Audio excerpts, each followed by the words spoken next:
uma informação agora ao vivo com o Tiago Melo, lá da Defensoria Pública, voltando ao caso Castelo e o posicionamento da Defensoria Pública, já que 2 defensores que defendem os 3 adolescentes que estão apreendidos, foi informação exclusiva ontem aqui no Cidade Verde, no Jornal do Piauí, dada pelo Tiago, que os defensores pleiteiam a soltura dos 3 por inocência no caso Castelo.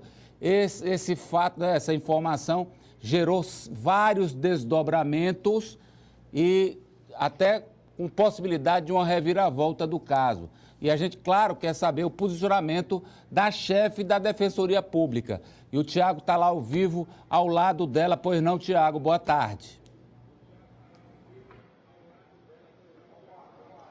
Boa tarde, Amadeu, e a todos que nos assistem. Pela primeira vez, a Defensoria Pública vai se pronunciar oficialmente após a divulgação das informações da apelação, no qual os defensores pleiteiam a absolvição dos 3 adolescentes sentenciados por envolvimento no caso Castelo.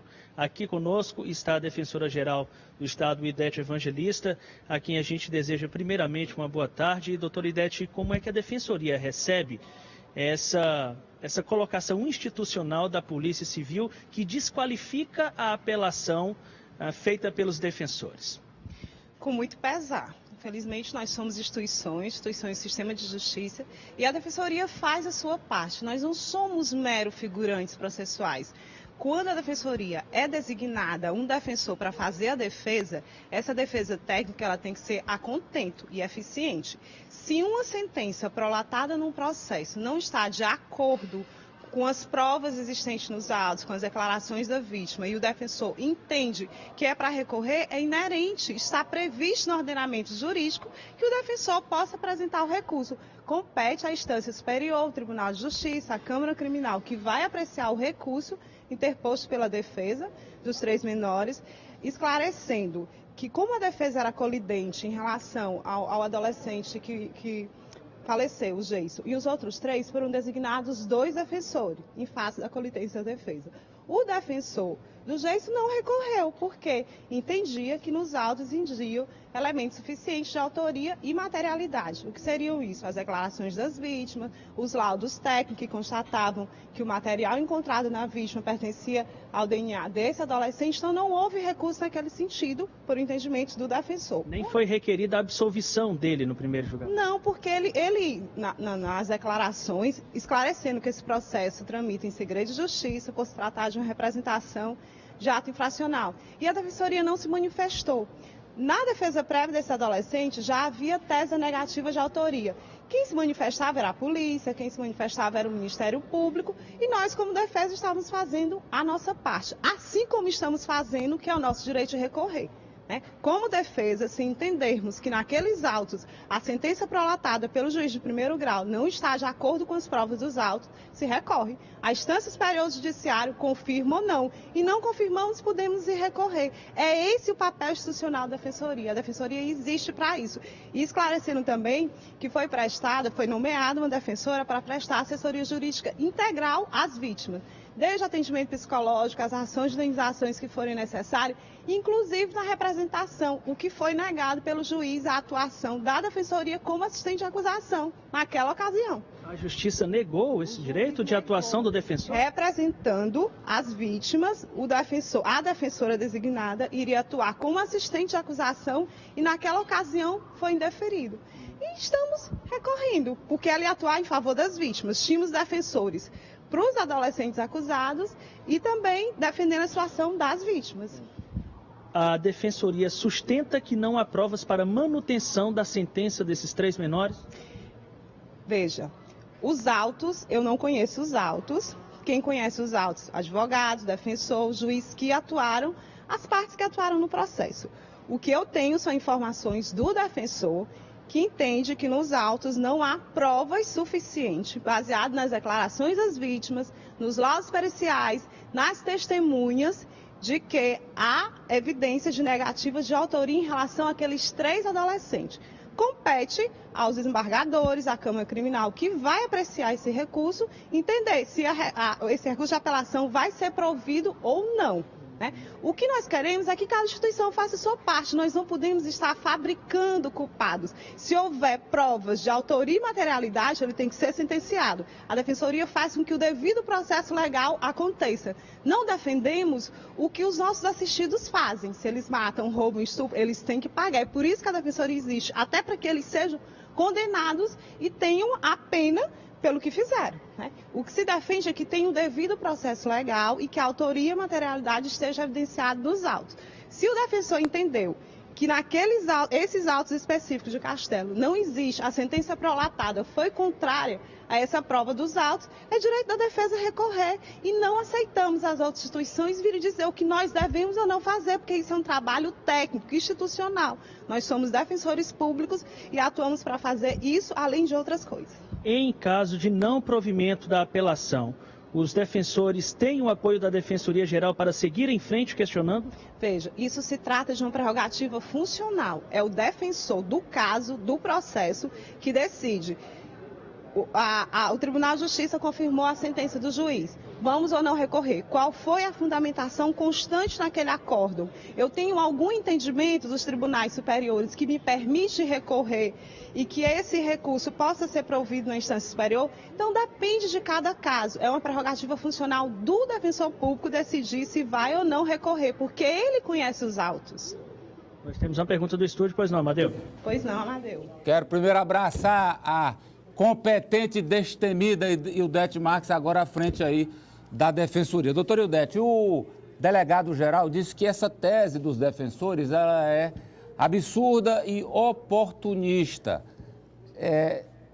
A senhora acha que isso pode haver aí, em função desse caso tão polêmico que envolve os ânimos do Piauí todo e até do país, pode haver aí um choque entre as instituições ou isso não vai acontecer, doutora?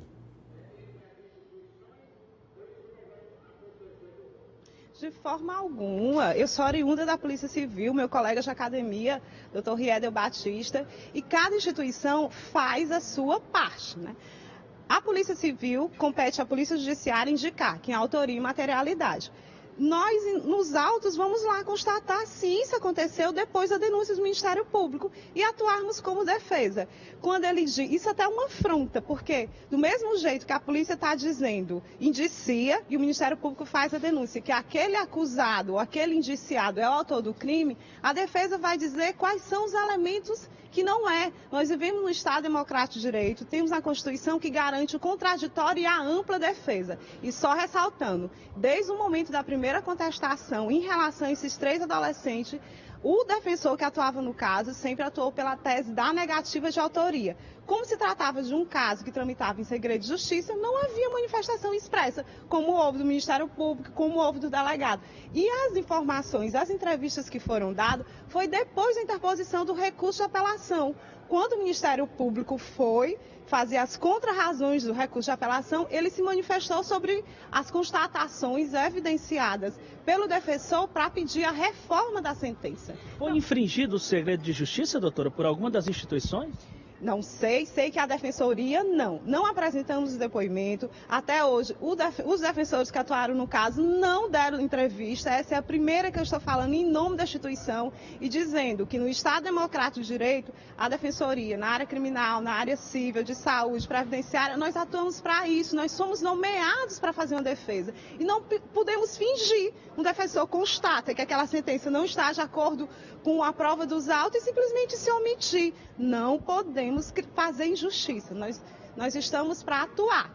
Quem cometeu os crimes, que pague de acordo com seus crimes na medida da infração que tiver cometido. Caso contrário, se houver evidências para absolvição, nós temos que agir, é nosso dever institucional. Doutora Ildete, existe um clamor popular muito grande após o lançamento dessa notícia do pedido de absolvição dos 3 menores, né? Muita gente já os tinha como verdadeiros culpados ou já os tem.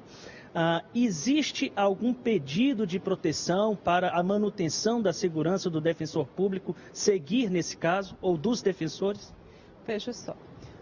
O defensor do Geison não apresentou recurso. O defensor que está atuando na defesa do menor atua em Castelo e vai continuar exercendo as funções dele normalmente. Se entendermos que ele está correndo risco, se forem prosseguidas investigações, entenderem que podem afetar outros interesses, aí nós agiremos institucionalmente para garantir a integridade física do nosso defensor. Ele está atuando em nome da instituição. Até o presente momento ainda não vislumbramos isso. Inclusive foi designado, ele substitui em outra comarca.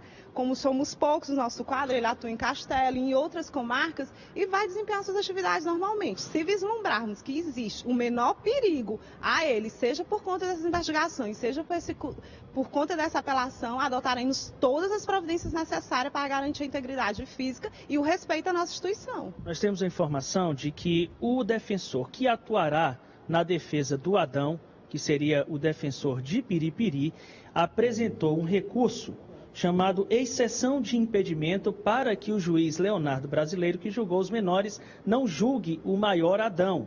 O defensor entenderia de que Adão já teria sido julgado de acordo com a sentença prolatada pelo magistrado. A defensoria confirma?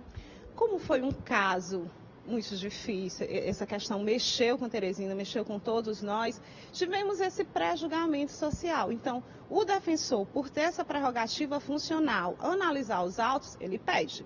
O juiz vai deferir ou não, e haver indeferimento ou não às instâncias superiores. Como o juiz já tem um pré-conhecimento, porque foi o juiz que já julgou os menores, então ele entendeu e há previsão legal desse instituto. Eu quero que entendam que a defensoria faz a sua parte, nós não somos figurantes de defesa, nós atuamos com uma defesa de qualidade e com eficiência. Quem tiver cometido seus crimes irá responder de acordo com a pena que é prevista. Nós não defendemos o que é feito, né? Muitas vezes pode ser confundida a pessoa do defensor criminal, defende bandido. Nós somos nomeados, até para que ele seja condenado tem que ter a defesa. E a defesa tem que arguir o que tiver, o que ele encontrar nos autos. Esse juiz tem a capacidade necessária, por já conhecer provas de um processo anterior, para julgar o mesmo réu, para julgar um outro réu em outra circunstância.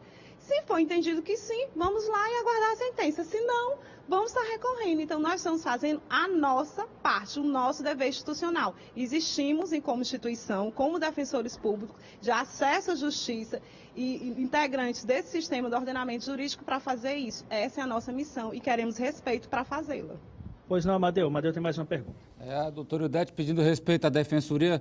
Doutora, pelo que eu entendi, então, se já há o pedido de absolvição no caso dos outros 3 aí envolvidos, esse pedido se estende naturalmente também ao Adão Souza. Quer dizer, a provável é que a defensoria também peça a absolvição do Adão Souza no caso. Seria isso, doutora?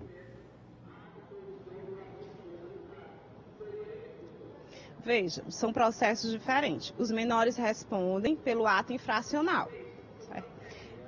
Na fase processual que se encontra o defensor do Geison o defensor dos 3 adolescentes interpôs um recurso de apelação que vai ser julgado por alguma das câmaras criminais, pelos defensores criminais, desembargadores criminais do Tribunal de Justiça. Em relação ao Adão, o processo está iniciando. Ele foi citado para apresentar a sua defesa, como não tinha advogado, o juiz nomeou a defensoria. Como não podia ser o mesmo defensor o fato acontece em Castelo, mas esse defensor já faz a defesa de um e que era colidente dos 3 lá, tivemos que nomear outro defensor, que é o que está em Piripiri.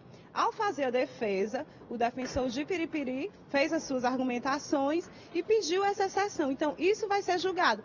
Ele também entende, pelas declarações das vítimas, em conversas informais com ele, e pelas provas técnicas, que o Adão também não seria o autor. Então, em tese, na defesa apresentada, ele também pede a absolvição por negativa de autoria.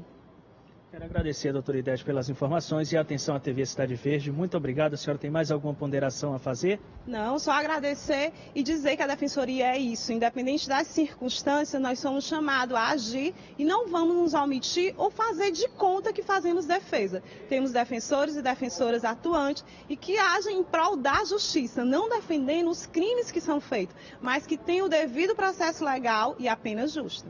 Muito obrigado mais uma vez, defensora-geral do Estado, Ildete Evangelista, pelos esclarecimentos. Amadeu.